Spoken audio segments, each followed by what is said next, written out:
Yes, your environment is toxic, and unfortunately, I'm not talking about the people around you or your social media feed. I'm talking about your literal environment, and the things that you consume and live in could be killing your metabolism.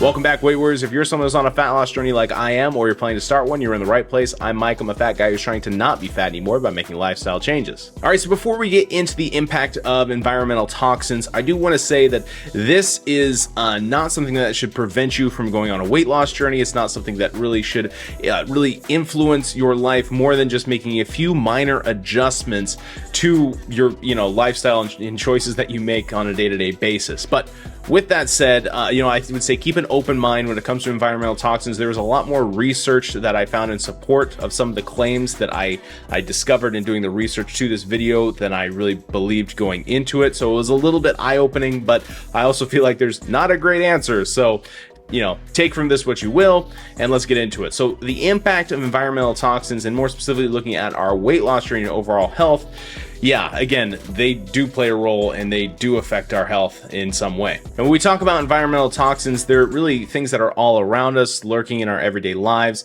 And some of the common culprits that I'm kind of talking about here are pesticides that are used in conventional farming, heavy metals like lead and mercury, air pollutants, plastics, even some household chemicals potentially can wreak havoc on your metabolic process. And again, how do we know these environmental toxins really affect our metabolism? Well, there's actually quite a few studies on this. Some of the more recent ones was by Lee in 2019, and then another one by Smith in 2020 revealed that toxins can interfere. Mostly it's with hormone regulation, which that's what disrupts really your metabolic function. They can also cause things like inflammation and oxidative stress on our bodies, and even lead to really disrupt our endocrine system, which is really what's responsible for regulating our hormones. Again, all of these effects really have a direct impact on our weight loss efforts. Again, it kind of caught me off guard when I was doing this research as well, because I'm not really one of those who believe in like the world is killing us, because it's like people have been around for so long, and how much really is this impacting us? What I'm finding out is it's essential to know where these toxins come from and try to again minimize our exposure, because we're not going to cut all of this out no matter what we do. I mean, what are you going to stop breathing air? So really, here are some common sources of environmental toxins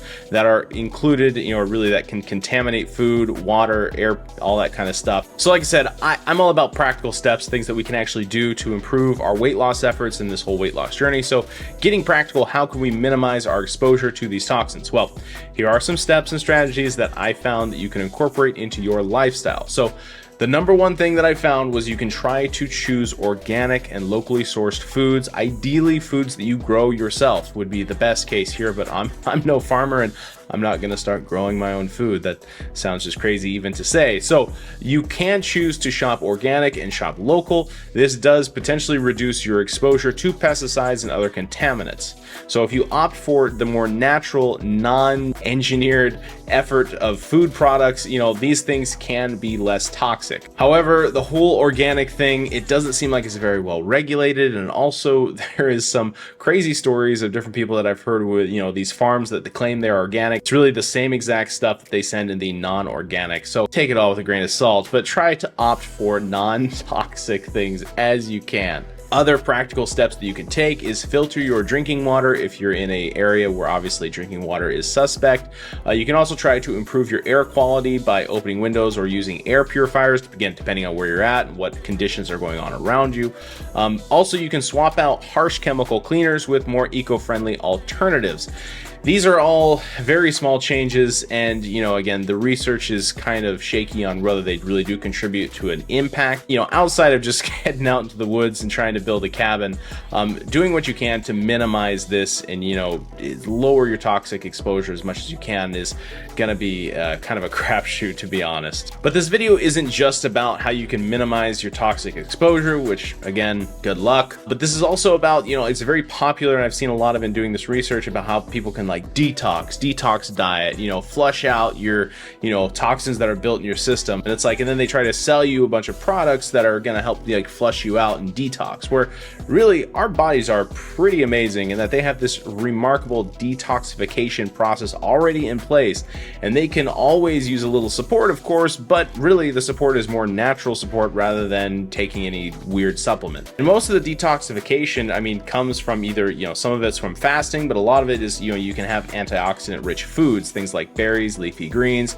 A lot of what I found in the research, like I said, has a lot to do with your diet when it comes to detox. But again, remember to stay adequately hydrated, drink a lot of fluids.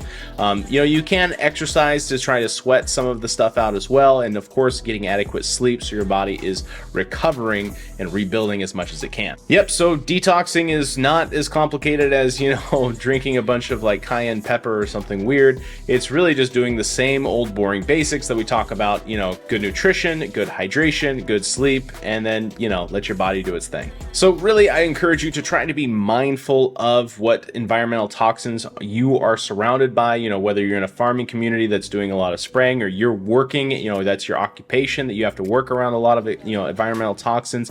Try to do what you can to limit exposure. Obviously, wear the proper PPE.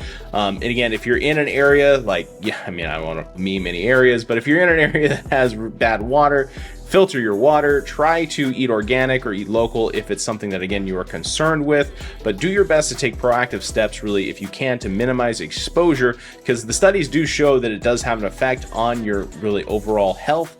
But do what you can. Try to, you know, have a good nutrition, good hydration, good sleep. Do what you can, obviously, there, as like I said, for you to detox, and don't waste any money on any weird detox, like, was it muriatic plaque buildup, whatever. Don't waste your money on those kooky stuff. Just let your body do its thing.